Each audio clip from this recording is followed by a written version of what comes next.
Slovenský stolný tenis vo svojej storočnej histórii preslávilo viacero výnimočných hráčov a hráčok, ale vysoko nad všetkými zaznieva jedno meno. František Tokár, jediný Slovák, ktorý sa môže píšiť titulom celuloidového majstra sveta. A to hneď 5 krát. Narodil sa v roku 1925 a už ako žiak základnej školy sa venuje športu, hlavne futbalu. Hra za zelenými stolmi v tých časoch vyzerala takto a František ju ako 9-ročný objavuje u Salesiánov na Miletičovej v Bratislave. Stolný tenis začal som hrať pred 49 rokma 6. maja 1934, keď som išiel zo školy z Ľudovej na meste 1. maja. Zobral ma spolužiak do Ružinova do herní a tam som sa prvý raz stretol s stolným tenisom. V herni u Salesiánov objavujú jeho neskutočný talent, ale aj výnimočnú vytrvalosť. Kým jeho rovesníci berú hru ako zábavu, on už systematicky trénuje.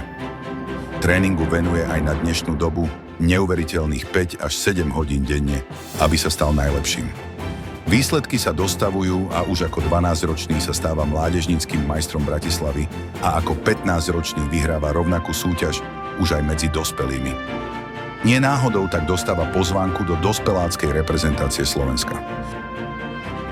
Po oslobodení v roku 1945 sa František Tokár prepracováva aj do reprezentácie Československa. Dostáva sa tak medzi osobnosti českého a zároveň aj svetového stolného tenisu. Za všetkých spomeňme Bohumila Váňu, českú legendu, 13-násobného majstra sveta, ktorý bol pre Tokára veľkým vzorom.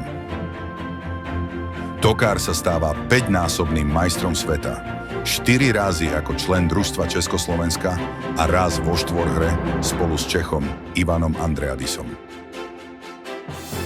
Súčasní mladí stolní tenisti už osobne Tokára nemali šťastie poznať, ale môžu sa s ním stretnúť každoročne na majstrovstvách Slovenska, kde víťaz v dvojhre mužov získava jeho putovný pohár. Kto sa stane majstrom, tak jeho meno pribudne na pohár Františka Tokára a je to naozaj veľká česť pre každého stolného tenistu. František Tokár bol dlhé roky nedostižnou slovenskou jednotkou. Získal celkové 18 titulov majstra Slovenska. Stolnému tenisu sa venoval aj po skončení aktívnej kariéry a pôsobil naďalej v rôznych slovenských kluboch.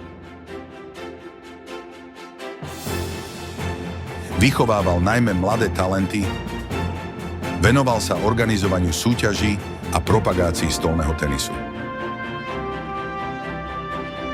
Ako jediný Slovák sa dostal do sieni slávy svetového stolného tenisu v Japonsku. Odkaz pre budúcnosť pre našich mladých hráčov: hľadajme talenty a správame všetko pre nich, aby sa nám vrátila tá slávna éra z čias Ferka Tokára. Na záver ešte jedna krásna symbolika. Rok 2025 spája dve významné jubileá. 100. výročie narodenia legendárneho Ferka Tokára a 100-ročnicu stolného tenisu na Slovensku.